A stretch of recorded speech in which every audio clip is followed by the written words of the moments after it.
Okay. Welcome everybody. Thank you for being here. Thank you for being here on this afternoon of football and sunshine. And welcome to this afternoon's event on James Montgomery, poetry, protest, and prison. I'm Jo Waugh. I'm a senior lecturer in 19th century literature at York St John University. And I'm introducing this session this afternoon. So it's a great pleasure to welcome you today to this celebration of 250 years of James Montgomery, for which we're going to be joined by two speakers who, over the past 5 years, have done a lot to raise the profile of this locally beloved but sometimes forgotten 18th century figure. James Montgomery is perhaps best known in York, where this virtual Festival Ideas is, in theory, being held, as a prisoner of York Castle during the revolutionary era of the 1790s. If you've ever visited York Castle, which is now a museum, and walked around the prison cells, you'll have heard a recording playing in the background of some of his prison poetry. Globally, Montgomery is best known where he is known for his hymn writing. In his later life, during the early decades of the 19th century, Montgomery became Britain's most prolific hymn writer, penning over 400 poems, 100 of which regularly feature in hymn books to this day, and the most famous being Angels from the Realm of Glory. Montgomery's Romantic era poem, The Wanderer of Switzerland, does still occasionally appear in anthologies of poetry. So if you've got any such anthology of poetry of the period, have a look when you get off the Zoom call and see if you can find him in there. James Montgomery was also known for his journalism, first making his name in Sheffield as editor of a newspaper called the Sheffield Iris, and as an older man he turned his attention to business and for over a decade served as the director of the Sheffield Boiler Company.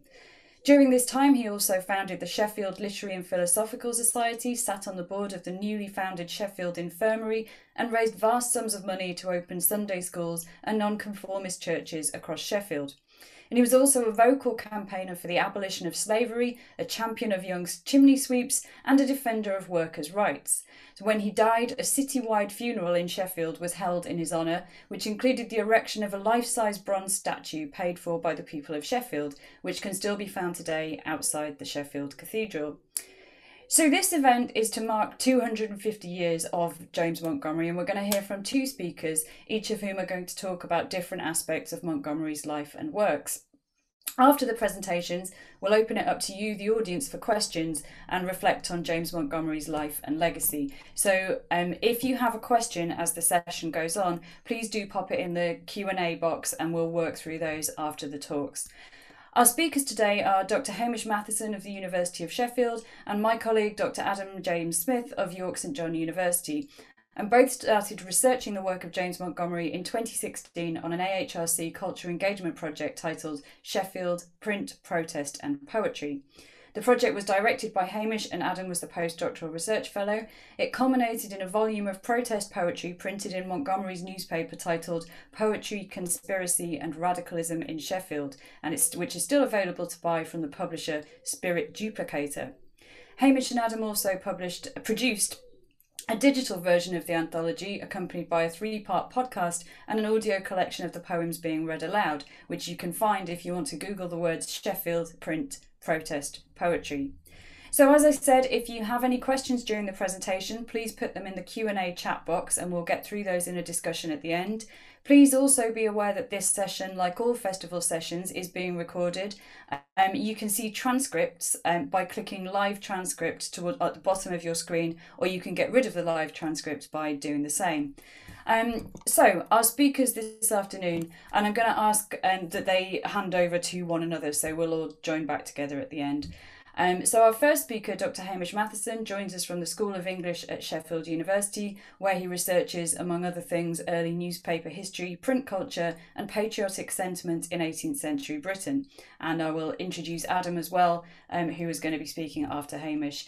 Dr. Adam James Smith joins us from the English Literature programme at York St John University, where he researches 18th century print culture with a particular interest in works of satire and protest. So I'm going to hand over to Hamish now, who's going to speak for 20 minutes without repetition, hesitation or deviation when ready.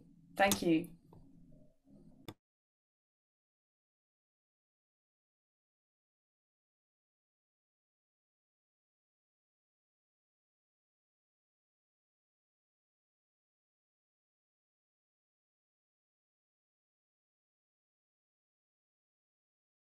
Mute. Well, hello everybody, and thank you very much for joining us this afternoon.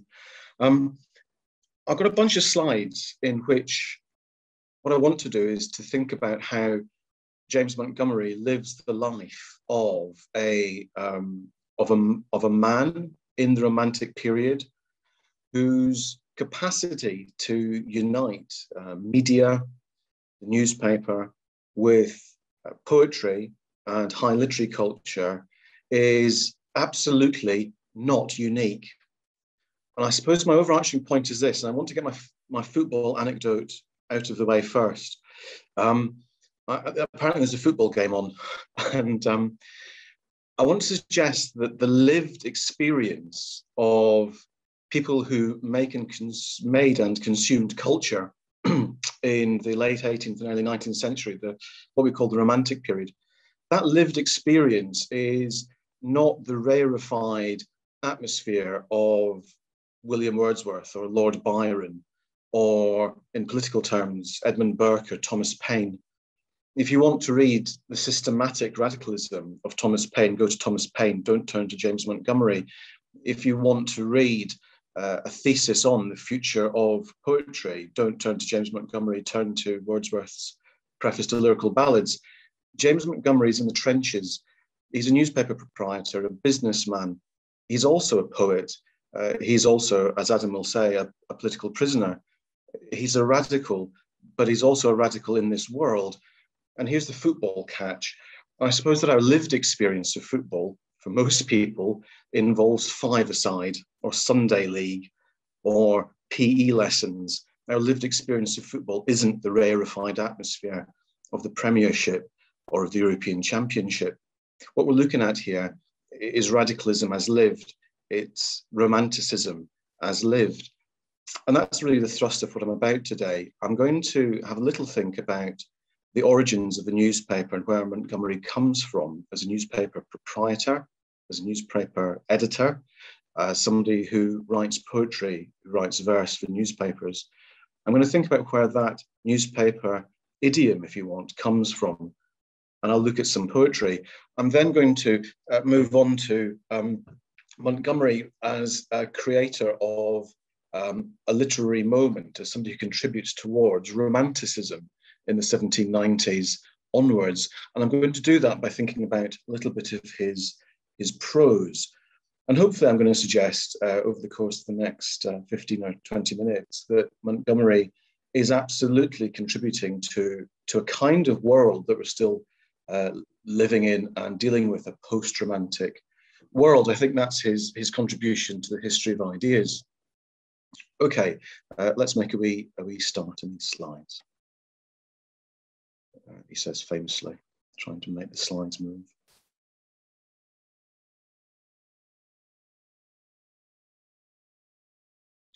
I want to pick up the Olympian decision by the DNB to categorise Montgomery as interesting but not very important. This is from the Dictionary of National Biography, and I begin with this in order, hopefully, to give it a bit of a kicking over this presentation.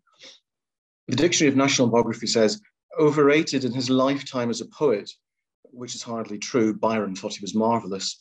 Montgomery nevertheless deserves better than the near oblivion into which his poems have sunk. Not true. He's a noted hymn writer, and his songs, his words are still sung today. He wrote too much, as did many of his contemporaries, but here and there he displays a fine lyrical quality, though insufficiently sustained. He was ultimately constrained by his circumstances, the rigidity of his Moravian upbringing. The Moravians are a kind of dissenting, radical Protestant sect. The sturdy insularity of a provincial city, that really upsets me. Of course, his most famous works are achieved in Sheffield. And his comfortable existence as a moderately successful small businessman, dripping with superiority. The DNB's entry is frankly unfair. Let's find out why. Here's Joseph Gales, a figure who in Montgomery's early days was deeply influential. So Gales is the editor of a radical newspaper, the Sheffield Register. And Gales gets into some trouble with the government and writes the following editor's address at the point where he has to give up editing his newspaper, and at the point at which he's about to be bought out by James Montgomery.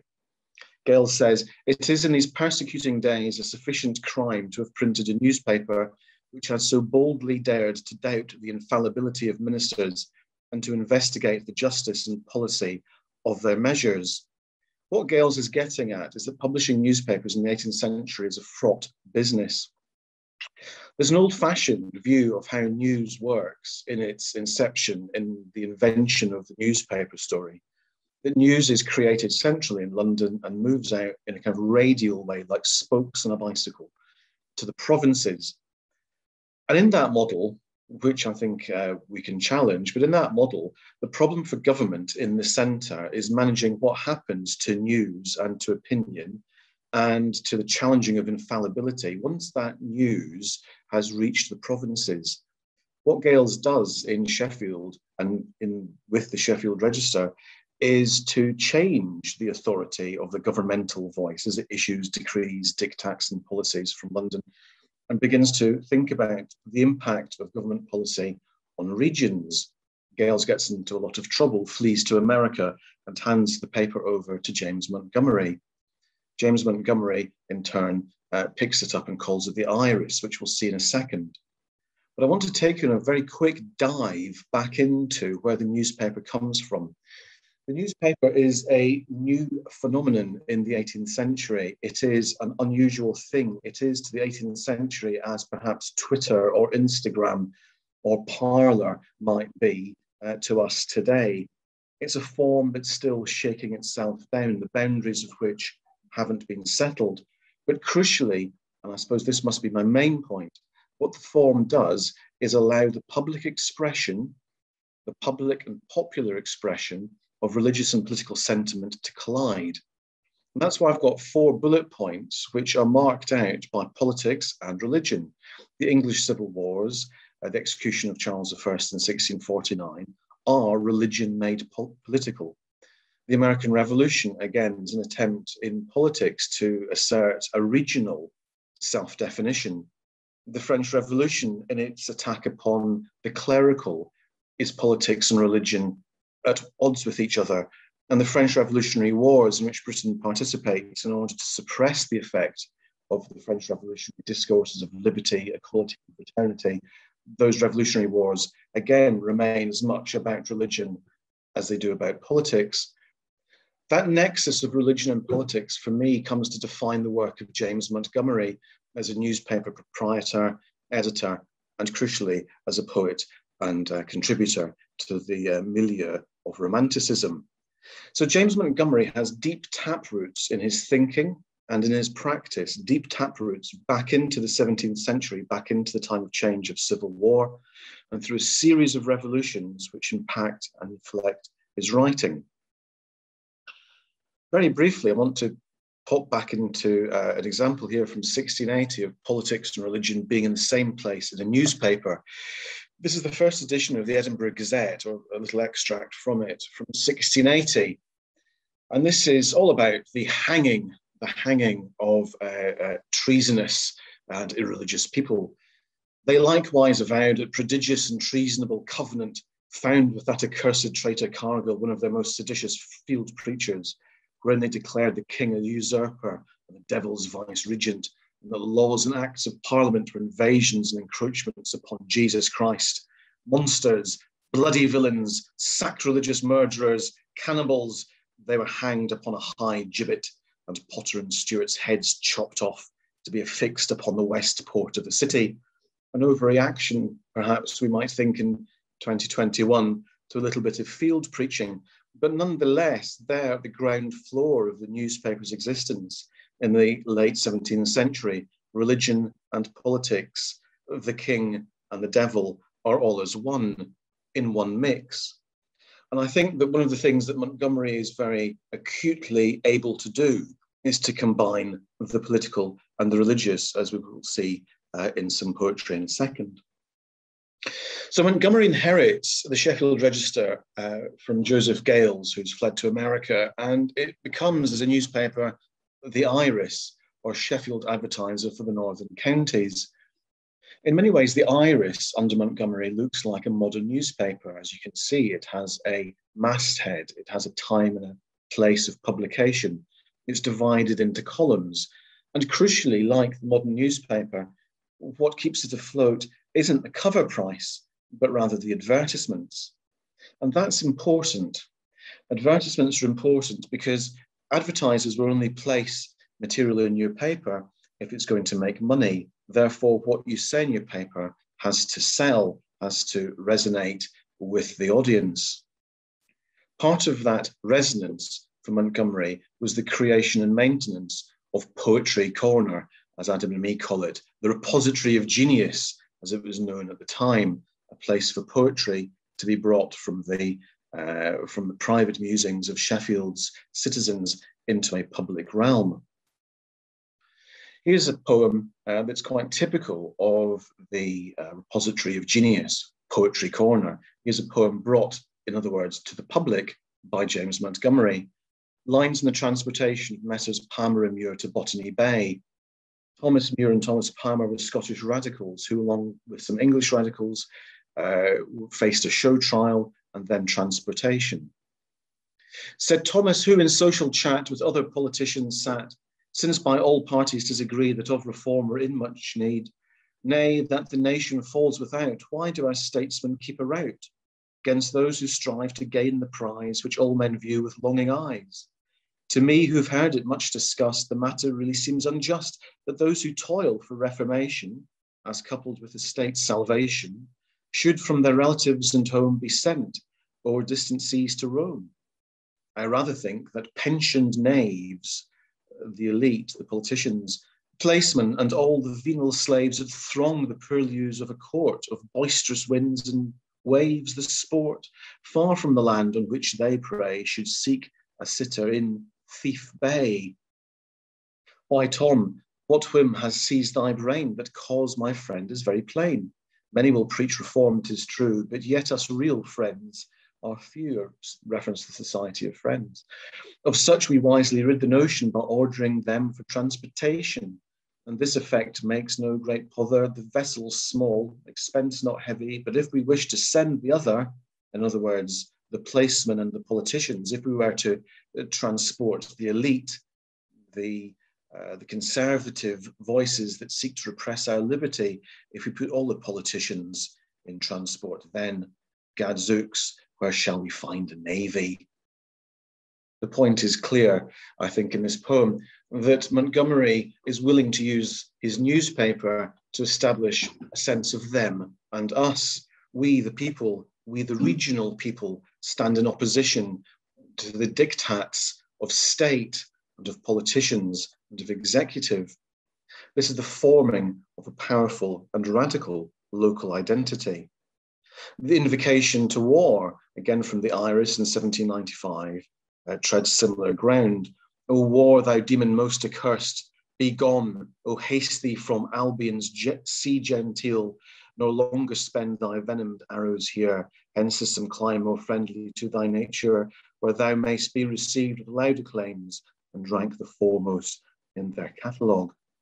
Despot kings will hug thee to their breast, for Britain's sons are made of kindlier mould.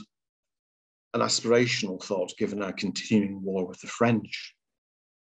Opposition to war, opposition to diktat from above, opposition indeed to slavery.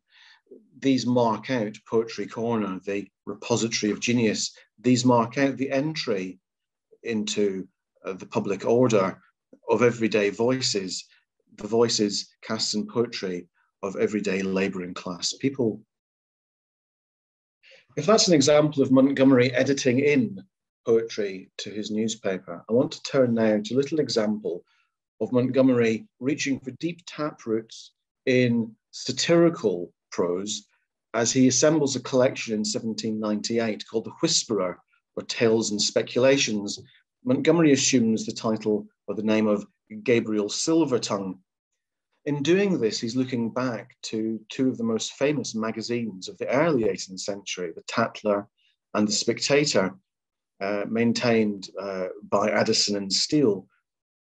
In The Tatler and The Spectator, The character of the editor is called Isaac Bickerstaff, and then Mr. Spectator. What Mr. Spectator and what Isaac Bickerstaff bring is a kind of higher view of public affairs, a sense of reflection upon the morals of the day, the politics of the day, and the point at which how we behave as individuals in our front rooms and in our coffee houses seek to contribute towards wider conversations on politics and literature.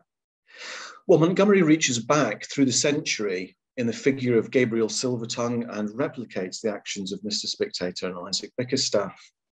He offers up a little sense of his own upbringing. I was born about the middle of the 18th century in the village where I now reside, which is delightfully situated near a large manufacturing town, that'll be Sheffield, in a celebrated island placed by geographers between the German and Atlantic Oceans. Gabriel Silvertongue goes for a morning ramble, and this is what he sees. The prospect was magnificent. A range of majestic mountains on the one hand rose to meet the morning sun. Their sides were clothed with forests, waving in all the green luxuriance of foliage. At their feet, reposing in the shade and watered by a river, lay a fertile valley, stretching immense and unperceivedly widening into a plain. At this point, I'd suggest to you the Lake District of Wordsworth and Coleridge. I'd suggest to you romantic poetry. I'd suggest not just a sense of romantic immediacy here in the 1790s, but also a memory of topographical poetry stretching back 40 or 50 years into the middle of the 18th century. This is Montgomery dealing not just in what he's inherited in literary terms as he surveys the landscape, but responding absolutely to the spirit of the age, that engagement of the self with landscape we associate with high romanticism. Rapidly, Gabriel Silvertongue, however, comes to reflect upon not just the literary impact of what he sees, but of its moral and ethical impact. Ravished with the beauty and animation of the scene, my heart rose to my lips, and I could not forbear as I sauntered along, soliloquizing with myself thus. And that sense of soliloquy with the self is a deeply romantic trope, something we associate with high romantic literature. And this is what he thinks. Is this the world of which thousands are weary, of which millions complain, with which none are perfectly satisfied? Was this blooming paradise planted by the hand that scattered the stars over the immensity of heaven, lighted by yon sun, a beam of his ineffable glory, carpeted with flowers, sheltered with mountains, fertilized by rivers, glowing on every side with 1,000 captivating graces? Was this paradise formed to be the habitation of angels or the prison of miserable beings? Do you remember when I started 10 or 15 minutes ago, I suggested that literature and politics and religion crucially combine inside the newspaper? Here's Montgomery moving quickly through the gears from a literary sensibility to a religious sensibility in material published for common consumption. Do they slumber like wild beasts in the dens of forests? Are they hidden like hordes of banditti in the caverns of the mountains? Or snake-like do they lurk among the flowers of the field? I see them not, though mine eyes sweep from a glance over heaven and earth. I feel them not, though at this moment my soul is exquisitely alive to every tender sensation. Where then do they dwell? In the heart of man. Yes, he is a father of his own calamities. All the pangs that he feels, all the sufferings he endures, all the evils that distress him are the offspring of his follies or the children of his vices. Montgomery absolutely takes contemporary literary discourses of sensation and sensibility and feeling and marries them with contemporary dissenting Protestant religion and that sense of internal moral investigation to generate this essay inside The Whisperer. We can then ask what Montgomery's legacies might be. One place I would turn would be, in fact, to Wordsworth and Coleridge. Their famous publication, Lyrical Ballads in 1798, is a series of demotic everyday voices brought into verse. Demotic everyday voices brought into verse, just as James Montgomery and Joseph Gales before him published in the repository of genius in their newspaper.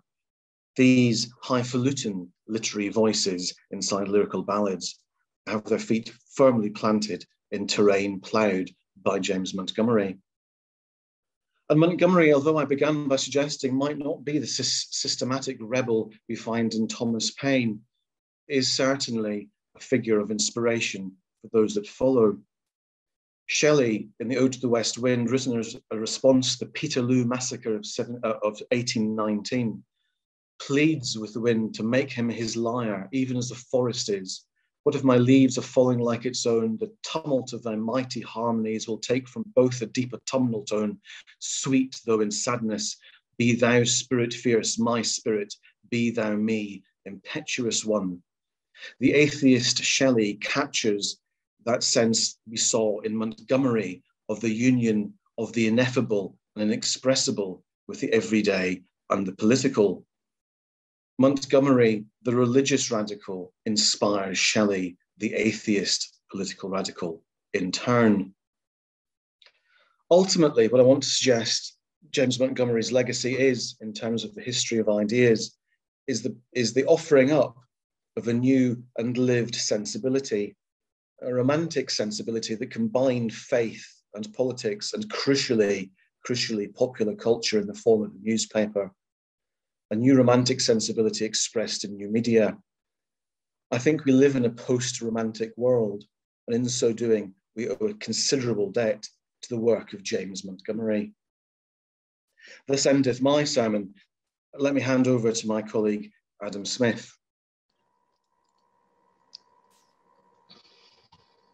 Thank you very much, Hamish.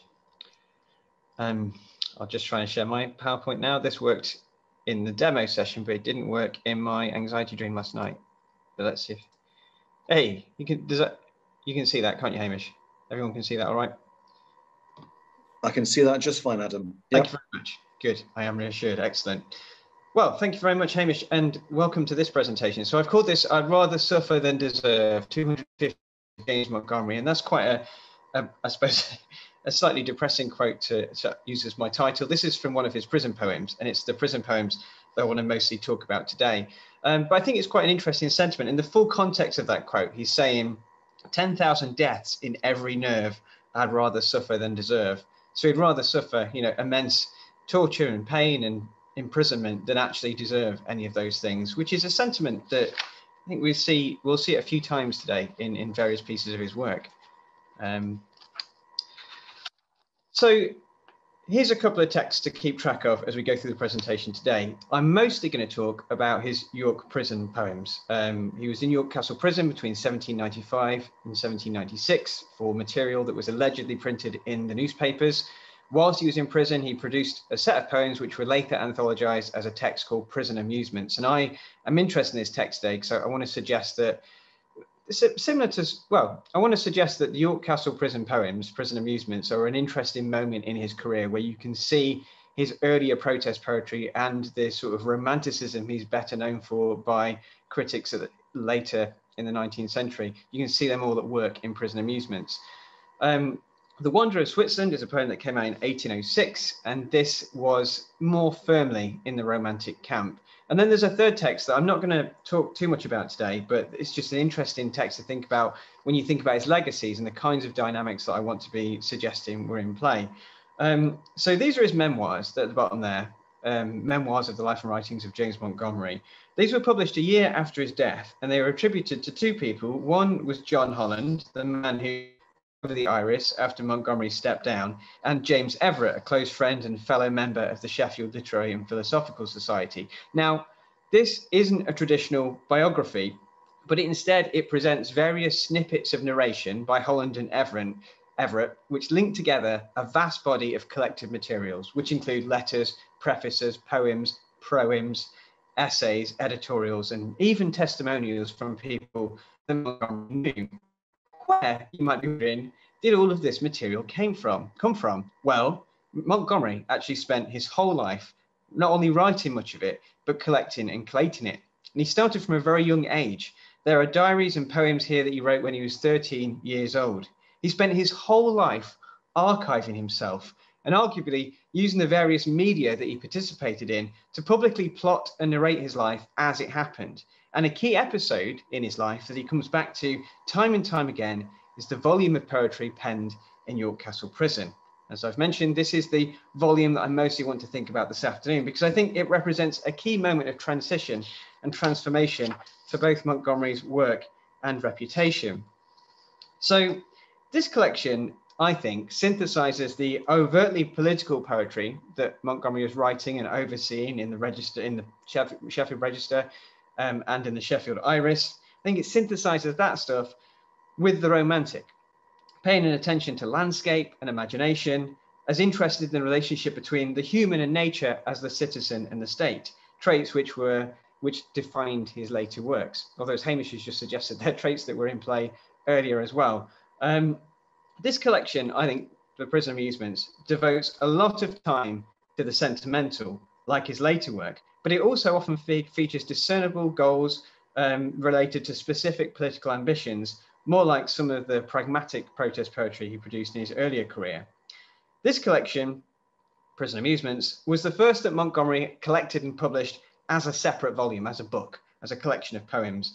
And that's something that he would do in his later career with later poetry. But in addition to being a book of poems, the poems inside this book many of them had already been serialized and printed in the local press, like his earlier work.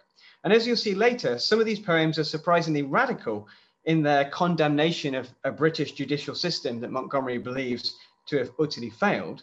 But at the same time, some of them are reverential, pious, and see Montgomery laying the blame for his predicament at his own door. And significantly, these poems in Prison Amusements found a hungry local audience, only advancing Montgomery's reputation in Sheffield, but they also found a further audience in their bound book format, with the subsequent editions appearing all over Britain. And it was this audience, this big, hungry audience, who a decade later would lap up this other poem I mentioned, The Wanderer of Switzerland. This is a poem that Montgomery's 19th century American biographers, Helen Cross Knight and Reverend Rufus Griswold, argued earned him a space in the canon of Romanticism, beside figures like Wordsworth, Coleridge, Southey, Rogers, and Scott. And the poem itself, well, it's described here by Helen Cross Knight. She describes the subject of the poem as being a patriotic plaint over downtrodden liberties, impersonated in the touching experiences of a fugitive family. And this was a subject that directly appealed to the strongest affections and best instincts of the heart. And actually, as I'll demonstrate shortly, a patriotic plaint over downtrodden liberties is also a pretty good description of all of Montgomery's poetry, or much of Montgomery's poetry up to this point. But what makes this poem different to some of the examples of that earlier protest poetry is the vivid descriptions of this fugitive family's journey to and through Switzerland. It's the descriptions of landscape and the feelings that are being experienced that captured the hearts of readers, not necessarily the politics of the poems. So for example, here's just a few lines. Realms of mountains dark with wood in Columbia's bosom lie. There, in glens and caverns rude, silent since the world began, dwells the virgin solitude.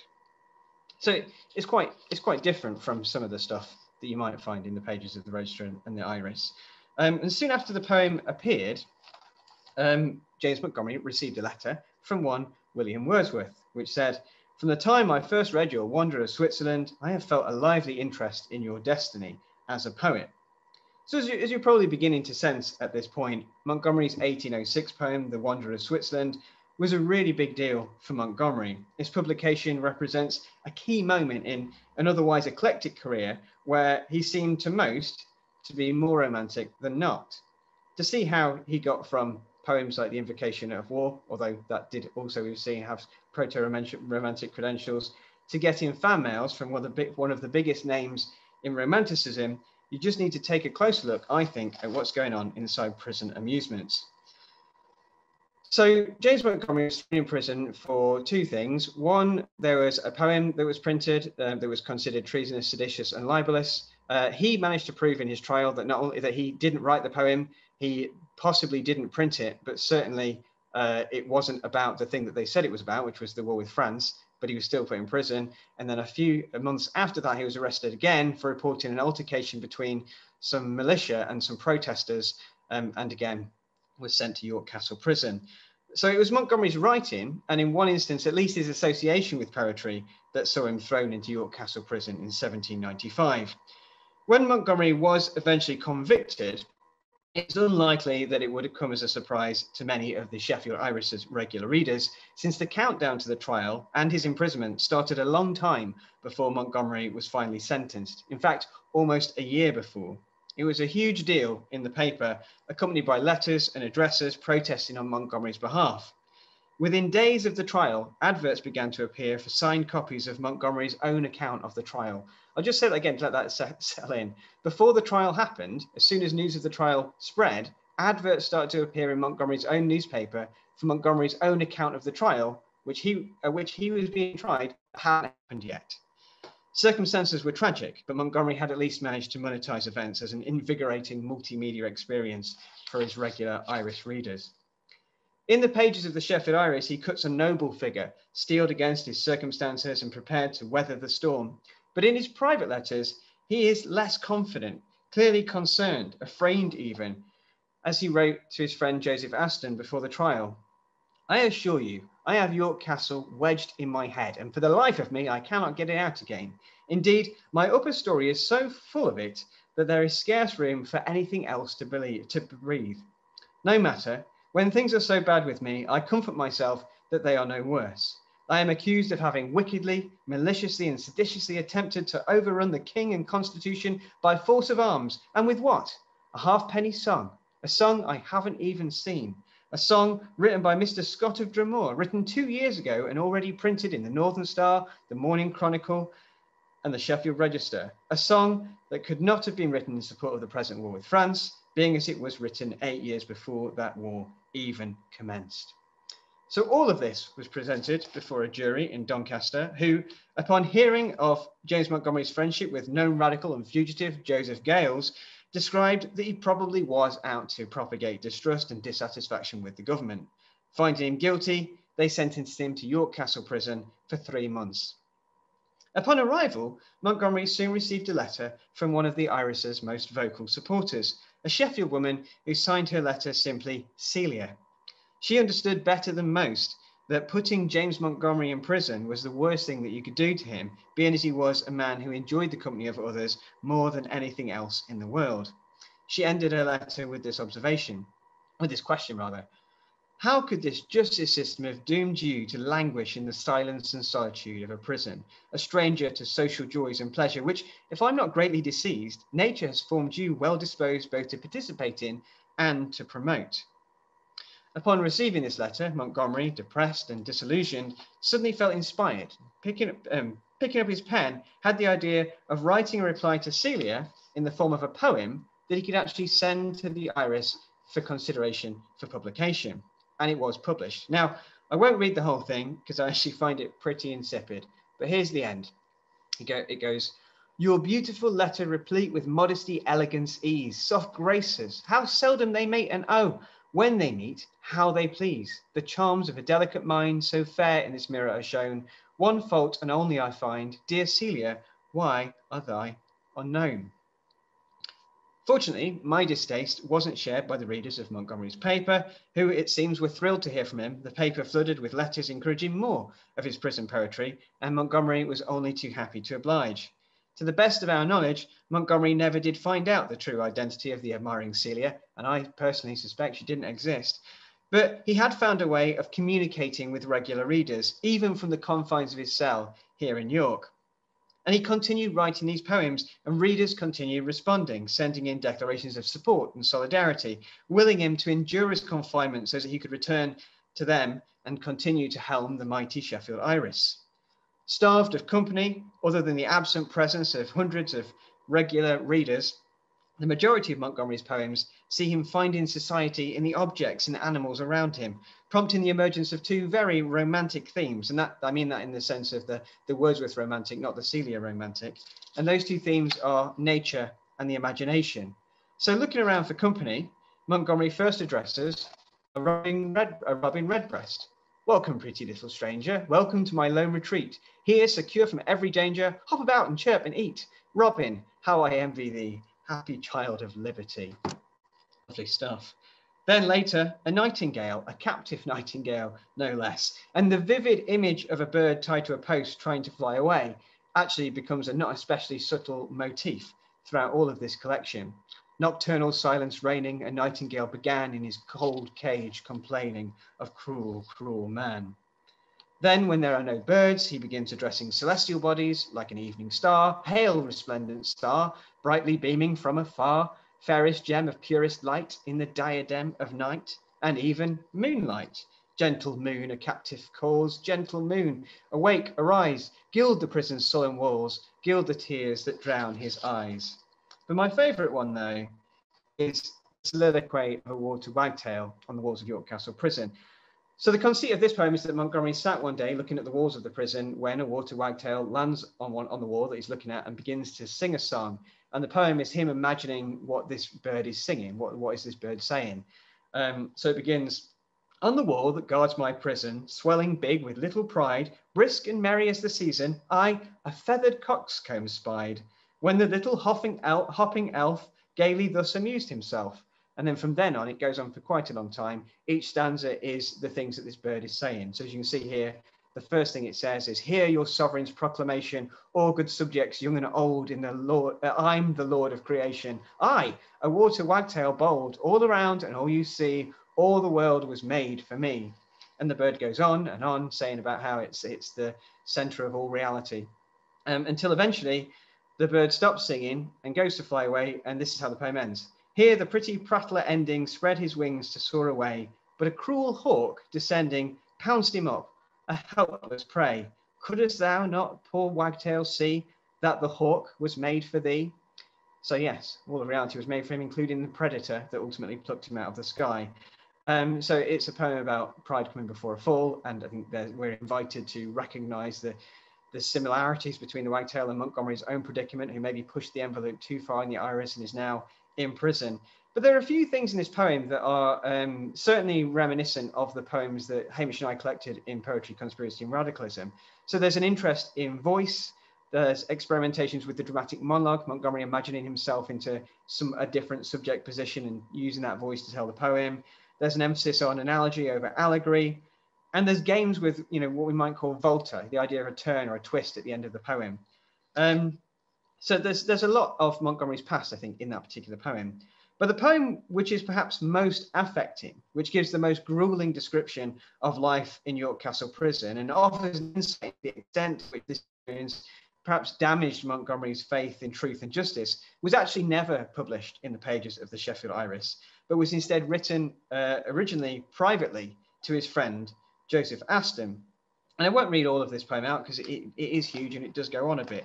But I think it's one of the most significant poems in Montgomery's vast body of work, because I think you can see here a shift from poems like The Statesman's Soliloquy, a poem you won't be familiar with if you've not read our collection, but it's sort of like quite pragmatic protest poems about a specific issue written in simple rhymes or straightforward rhymes. Poems like that. Poems like this, Soliloquy of a Water Wagtail, a transition from those poems towards the sort of trends that we see more overtly in The Wanderer of Switzerland. So the premise of this poem, which is called The Pleasures of Imprisonment, is that Montgomery will simply offer a straightforward description of his daily routine, as he states here. You ask, my friend, and well you may, you ask how I spend the day. I'll tell you, in unstudied rhyme, how wisely I befool my time. Expect not wit, not fancy then, in this effusions of my pen. These idle lines, they might be worse, are simple prose in simple voice. And to an extent, this is exactly what we get, such as this verse. Each morning then, at 5 o'clock, the adamantine doors unlock. Bolts, bars and portals crash and thunder. The gates of iron burst asunder. Hinges that crack, keys that jingle, with clattering chains in concert mingle. There's a lot of it like that.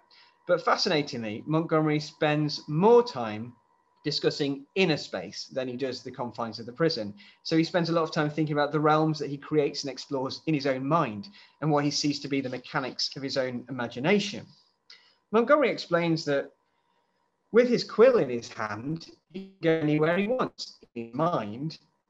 And in fact, he demonstrates this in the second half of the poem by going for an imaginary wander around York itself, as you see here. So he's describing here the space right outside York Castle Prison. If you're a York resident, you'll recognise this, I think, quite clearly. Let us ramble o'er the green to see and hear, be heard and seen, to breathe the air, enjoy the light, and hail yon sun, who shines as bright upon the dungeons and the gallows as on York Minster and Kew Palace. And here let us the scene review. That's the old castle, this is the new. And on he goes, describing the city in surprisingly vivid detail, considering he's doing it in a cell beneath York Castle Prison. Now, until this point in Montgomery's poem, he's proved until this point in Prison Amusements, Montgomery's proved far more the broken repentant than the radical arrested. Though many of the stylistic trappings of his Irish poetry persist, the sting has gone. The most shocking twist in the whole collection up to this point is the death of that water wagtail, and even the blame for that was levelled firmly on the wagtail itself, whose vanity and naivety had gone unchecked for too long. But here, as Montgomery continues his imagined tour of York, that changes, and it begins to change in his imagination as he approaches the law courts. Again, residents will recognise the scene. Across the green, behold the courts where jargon reigns and wigs resort, where bloody tongues fight bloodless battles for life and death, for straws and rattles, where juries yawn their patience out and judges dream in spite of gout. That is not Montgomery the sycophant or Montgomery the appeaser. Here he's describing the authorities that hold sway over his freedom, and I think it's noticeable that he can barely contain his contempt. As he goes on, he reveals that justice, personified here as the statue of Mother Justice, which still adorns the entrance of the law courts to this day, has actually never stepped inside the law courts, instead acting as but a stepping stone for the corrupt officials and malcontented jurors within, as it says here. There on the outside of the door, as sang a wicked yet wag of yore, stands Mother Justice, tall and thin, who never yet hath ventured in. The cause, my friends, may soon be shown, the lady was a stepping stone. From this moment on, the dream vision of York sours into a nightmare, Montgomery suddenly becoming aware of all who suffer as a result of what he considers to be institutionally endorsed injustices and inequalities. These include the homeless, the overtaxed, the poorly treated soldiers recently returned from fighting in France. But by the end of the poem, he's come to realise that the most rational and trustworthy people he has encountered are actually inside the cells of York Castle Prison with him, many of whom have been arrested as protesters, radicals, or self-proclaimed freedom fighters. In fact, by the end of the poem, Montgomery's biggest source of sorrow is that he will eventually be released back into a world populated by real villains, protected by the establishment. And here's his conclusion on the screen. I won't read that out, but you can see it. So in many ways, this poem, with its interest in nature and imagination, introspection and inward exploration, is perhaps one of Montgomery's most overtly romantic poems and a clear precursor for what follows in The Wanderer of Switzerland. But also, what is this if not a Sheffield Irish poem writ large? We've got the dramatic monologue, we've got the experimentation with voice, and writ much larger than ever before, we have that Volta, the twist. It's fairer in prison than it is outside. And in tandem to that, we have an explicit attack upon the establishment and the systems through which it operates. In 1797, Montgomery published his collection of prison poems as the aforementioned Prison Amusements. And it was in here that this epistle was actually printed for the first time. As I mentioned earlier, it was never printed in the Iris. And it was published in the middle of all these poems about wagtails, robins, and the moon.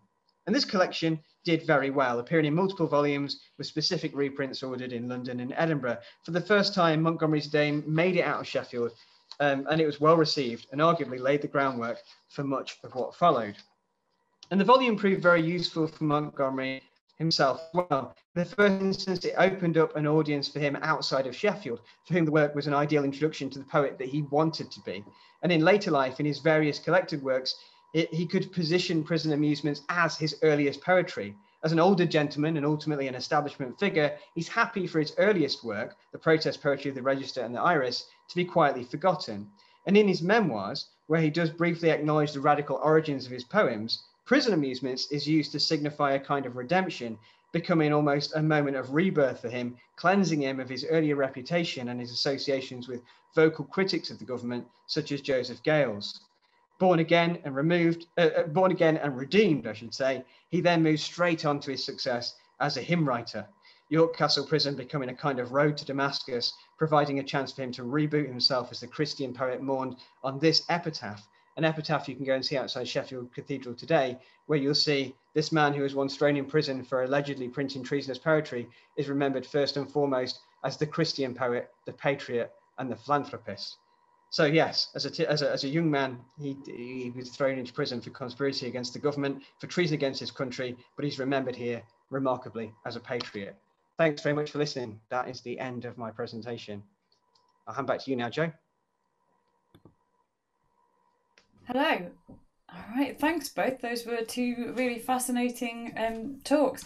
I'm just going to give a few moments to see if some questions come through in the Q&A. And if you do have a question, now's a good time to put it in. I'll just ask a question whilst those come forth and then go through. So, Hamish, Adam, obviously James Montgomery is a fascinating individual, and certainly an individual that you both find fascinating and have devoted lots of time to working on and researching. What do you think that he owes, if anything, to other writers, poets, figures in print culture, either consciously or unconsciously? Shall I pick that up to begin with? Is that okay? All right, yeah.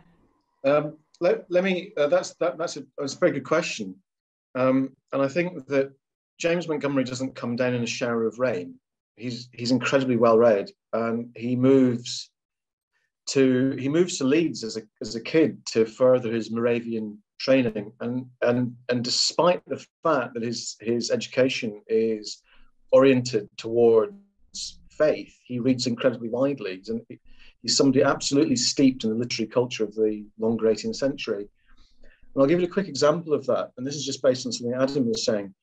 So inside the Pleasures of Imprisonment, and I think Adam's phrase was inner space, Montgomery celebrates the idea of the inner space, of the imagination being able to take you on a tour around York.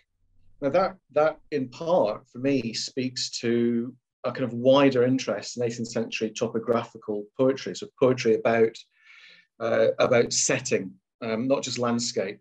And the example that just as Adam was chatting away there that came to my mind was Mary Leaper's Crumble Hall. So Mary Leaper is a domestic servant and a labouring class poet.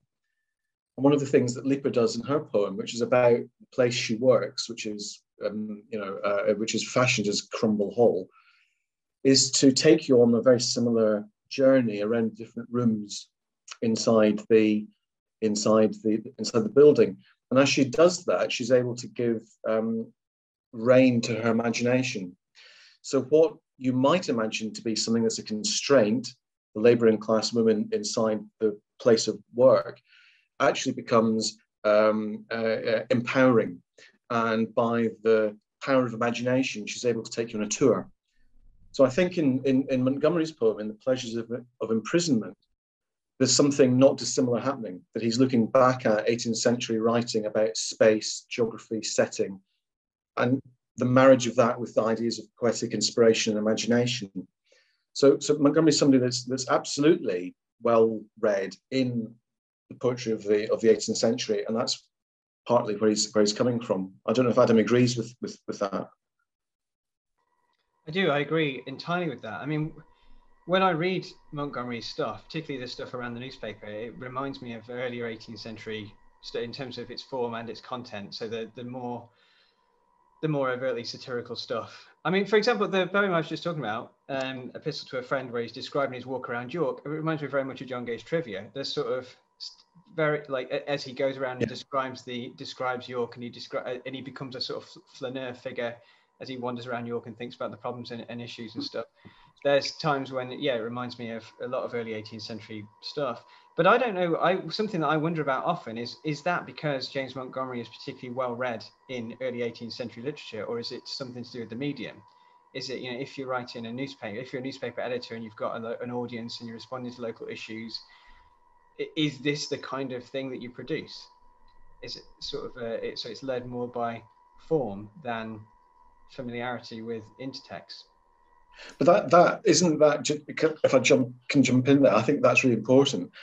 that we've got a notion that literary inheritance and literary influence involves really quite inspirational figures sitting down with big inspirational books and reading other people's inspirational books and therefore being inspired.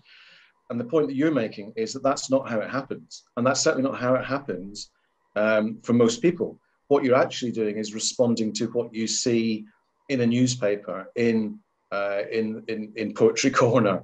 What you're responding to is a conversation had in a coffee shop or an alehouse, or that you've purchased as a broadside, as a ballad, or that you've heard on a stage, often in a travelling theatre, not necessarily in a formal theatrical setting.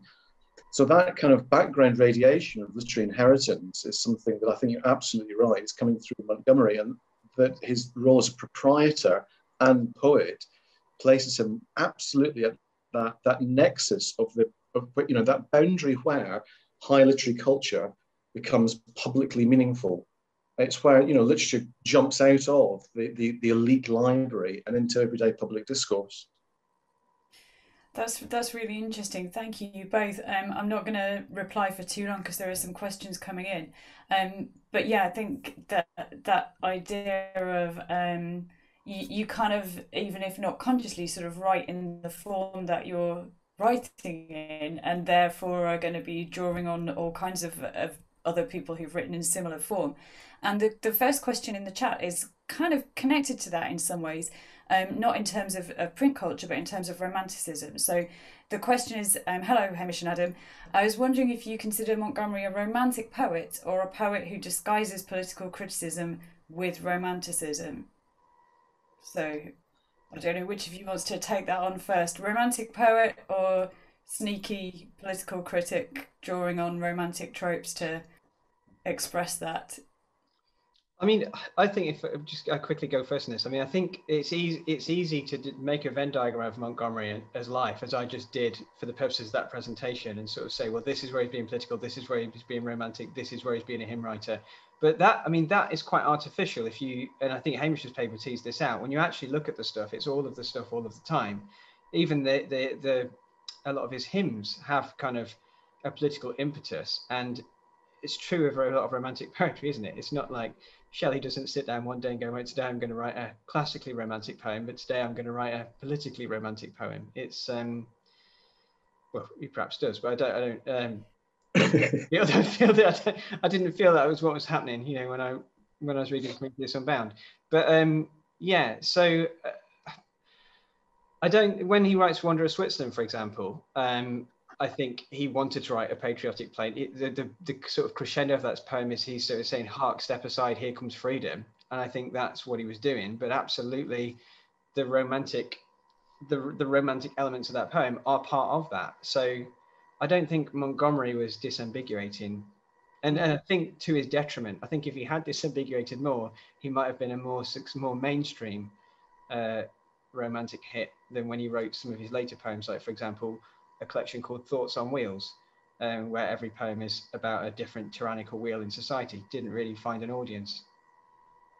Right. So and it sounds like it's perhaps rather the case that romantic tropes kind of assist the message as opposed to being sort of used to disguise them, would you say? Yeah. If I can just jump in quickly there, I think that's absolutely right. I think that there's not that Venn diagram. There's not romanticism on one side and then politics on the other. If you look at, and I think we have through the canon, through the way we've taught and inherited romantic poetry over the last 150, 200 years, we tend to associate it with something that's apolitical and something of nature. It involves men, and they're always men in a field full of daffodils, and they're always daffodils. That's not what Romanticism is doing at all at the time. I think Romanticism's gift to us is the absolute fact that absolutely in locks politics and literature come into being together. And if you look at something that is prototypically romantic, something like Lyrical Ballads, it's full of characters who have been damaged by the war with the French. So there are vagrants, there are dispossessed soldiers, there are impoverished cottagers. These are people who are living in Wordsworth's view, and that kind of high romantic lyrical ballad. They're people who are actually suffering from the politics of the time. Now, Wordsworth might go on to become a bit more conservative as he gets older, but that marriage of the everyday and the immediate with, let's call it elite verse, is what Romanticism is. So I don't think Montgomery isn't disguising criticism with Romanticism or is just a romantic poet. I think that he's absolutely typical of, and this is why he's such an important figure, he's absolutely typical of a point at which everyday words by everyday people can start to impact upon and then also be influenced by that higher, more elite form of literary culture that we associate with Romanticism. Okay, thank you. Yeah, so the next question I'm going to separate into two parts because your answer to the first part might negate the need for the second part. So first of all, to say both were fantastic talks, and then did Montgomery write any anti-slavery poetry? You could do a one-word answer for that, and then I'll tell you whether we're answering the next bit. Adam. My one word would be lots. Lots. Okay. So, if yes, did you find any specific poems that were particularly forward-thinking for the contemporary climate? Well, his famous anti-slavery poem. I can sort of imagine that, Hamish, you're looking for the one in the anthology, but the other one is the West Indies. So there's the slave trade there. Do you want to talk about that one first, Hamish? And then I'll talk about the slave trades. The slave trade comes under Montgomery's pseudonym Paul Positive, and it comes out in 1794. And the key point about that poem, if I could just read out the final four lines, know that their sweat, and that's the sweat of the enslaved, know that their sweat, their blood, their groans, their sighs, the tears of 15 million pairs of eyes, these with God's gracious blessing yield us clear, thank Providence, £4 million a year. It's very typical Montgomery, where he's actually voicing the position he's critiquing. So it's written in the voice of somebody that's making £4 million a year from slavery. And the person, by the way, that's making this money and whose voice this is in is the future King William IV. So he's implicating the monarchy. And that's pretty frisky business from the 1790s. I mean, just as it is today, think about those poor students at Magdalen College who took down a print of the Queen. And they're all over at the place. So putting the monarchy, under the microscope in a newspaper in the 1790s seems to be resonant today. But so he's writing in somebody else's voice and critiquing or weighing the idea that money and the human soul are at all equivalent. So that's the slave trade from 1794. That is really interesting because a lot of Romantic period abolitionist poetry, it doesn't take that route, does it?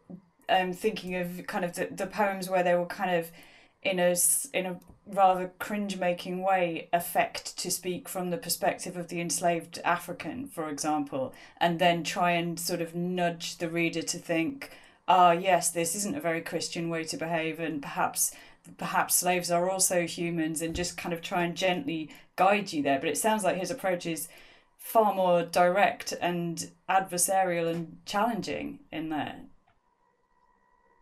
Yeah, and the other poem that he did, the other big one, it's called The West Indies. It was published in 1809. It was commissioned by an abolitionist society, and it's a long poem. I think after Wonder of Switzerland, it's probably his most often cited, but that is similar for the reasons you were just reflecting on there, Joe, as well, in that he takes us on a tour of a West Indies plantation, and obviously it's provocative and it's very sentimental. As he describes the scenes, but he is describing the scenes as an observer again, like he's someone who's looking at the conditions. And I suppose the poem implores you, like, how can you look at this and think it's okay? But he doesn't actually use the voice of a slave in the poem. But yeah, hugely, I think that's probably his most quoted poem after Wonder of Switzerland today, the West Indies. All right. Oh well, so that was an excellent question to have come up there then. To enable you both to reflect on that anti-slavery poetry. And Kate, I don't know if there are any more questions. If anybody else wants to ask a question, do feel free to. We've still got a bit of time. I'm going to ask in the meantime, given all of this, given this kind of powerful and in some instances exceptional and unusual anti-slavery poetry, given the fascinating life of this guy, the volume of poetry, the whole prison narrative. Why isn't James Montgomery better known today? Why is he why don't we talk about him as much as we talk about some other writers and thinkers from the period? Well, whilst we think, to quote BBC Sheffield breakfast DJ Ronnie Robinson, James Montgomery is famous, although through a fog. And I think that's true, isn't it? Wise words from a wise man. Yeah, people who know Montgomery know him very well. Like, there's a lot of people in Sheffield who are very well versed in this stuff, and they know exactly, you know, what building the Iris is now as opposed to what it used to be. But what do you think, Hamish, about this question? And then I'll say my thoughts. I've got an answer that will take us out of Montgomery and into Marxism. So bear with me. It goes a bit like this. Terry Eagleton, who's a Marxist literary critic, has an argument about the professionalization of English literature as a topic in the 19th century. And Eagleton's argument, to me, is not daft. Eagleton argues that what happens to English literature in the 19th century, in the Victorian period, is that it's codified, and it becomes, once upon a time, it wasn't a discipline or a thing, right? It's something that you bump into in a newspaper, or in the Elizabethan period, you might have a poem sent to you by, somebody of equal standing. In the 19th century, English literature enters the universities as a topic and becomes fundamentally codified. And it does that, Eagleton's arguing, in defense of, in many ways, in defense of empire and colonialism, in order to create, maintain, and then reproduce a sense of British literary value, so that we can export our literary values alongside our colonial administrators. And I think that's got legs, that argument. It really does have, empirical data behind it. So I think that what happens in the course of the 19th century and into the early to mid 20th century is that awkward figures like Montgomery, who don't fit the narrative of an elite literary culture that supports elite British values, get dropped.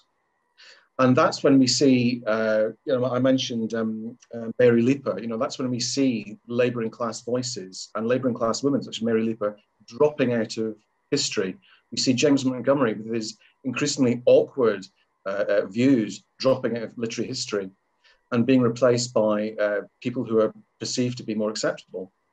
So why is he not better known? I think in the end, it's to do with a literary fashion, and literary fashion in the end is determined by institutional needs and institutional fashions.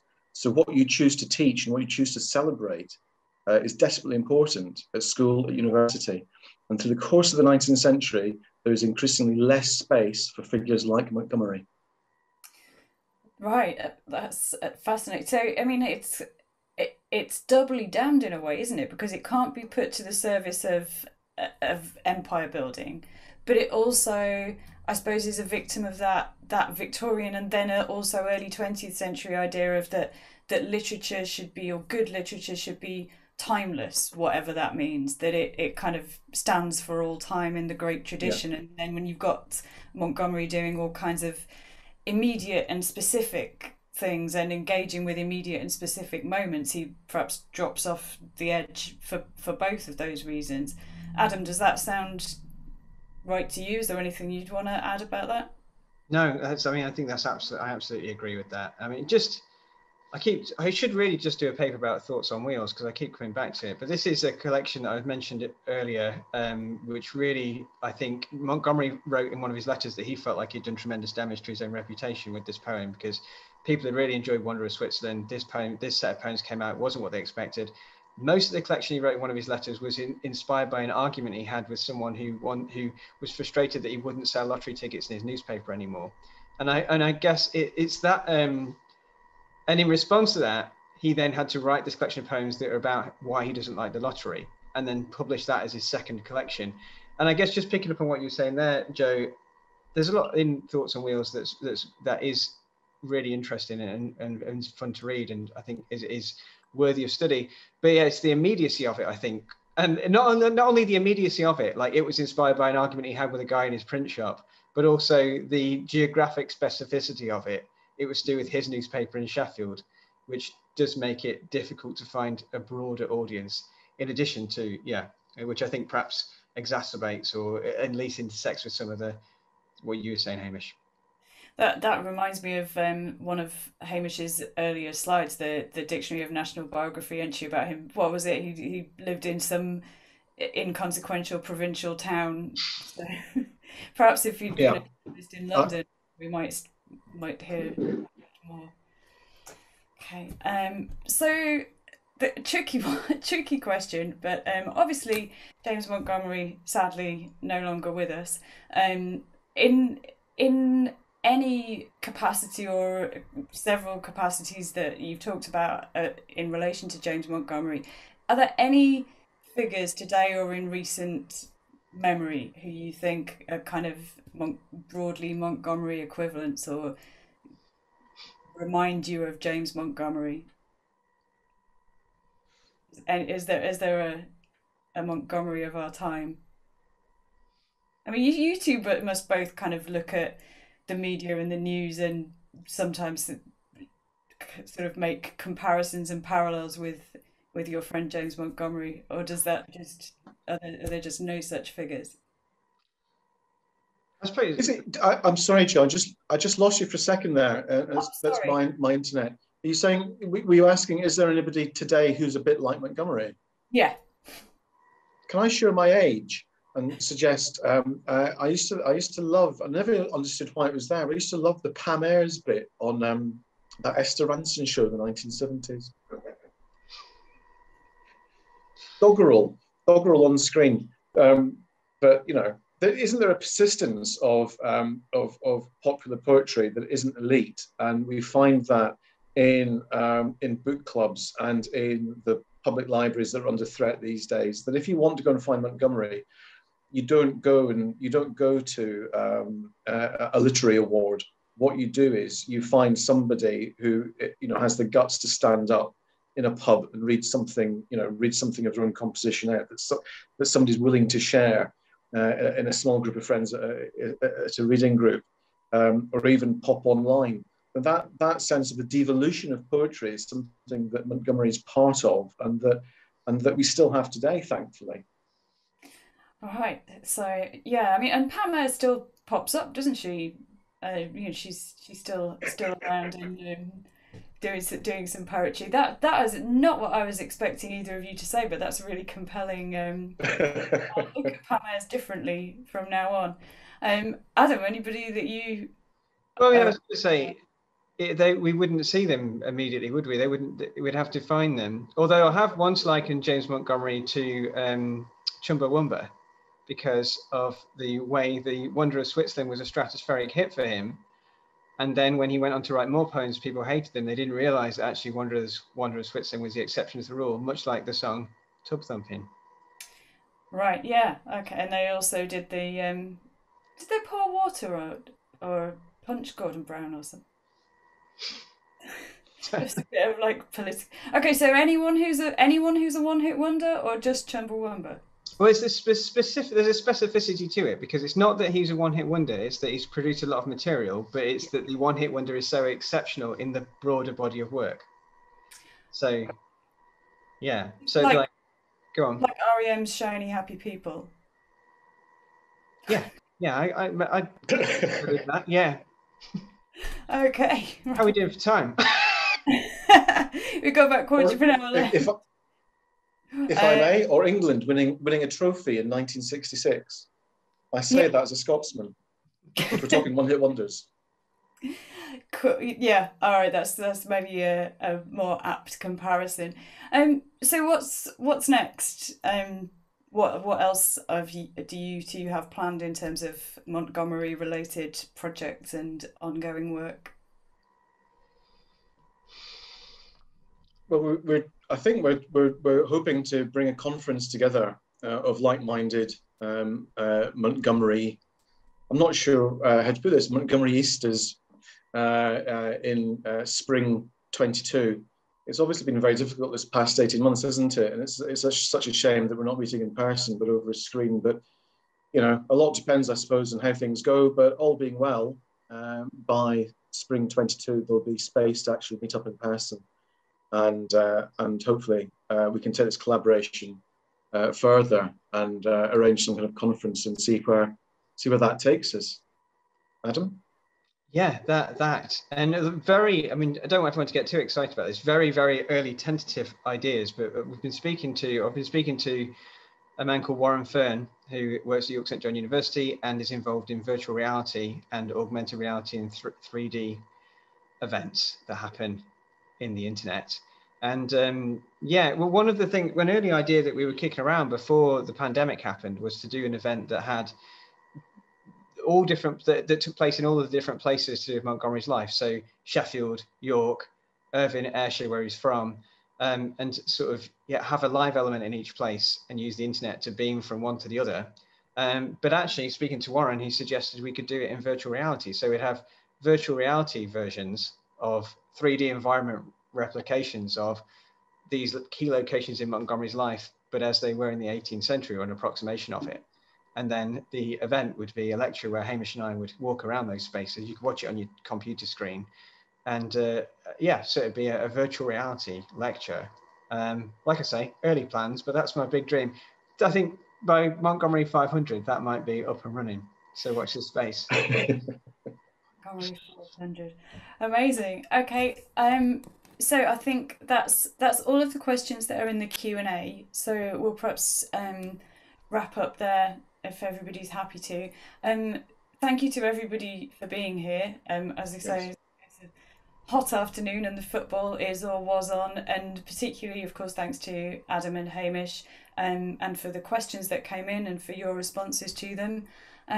That's been a really fascinating afternoon, and hopefully we'll see something in real life and not on a screen, as you say, before too long, before Montgomery 500. And thank you, Joe, for chairing. Yes, thank you very much, Joe, and thank you everybody for participating. Yeah. Thanks, everyone.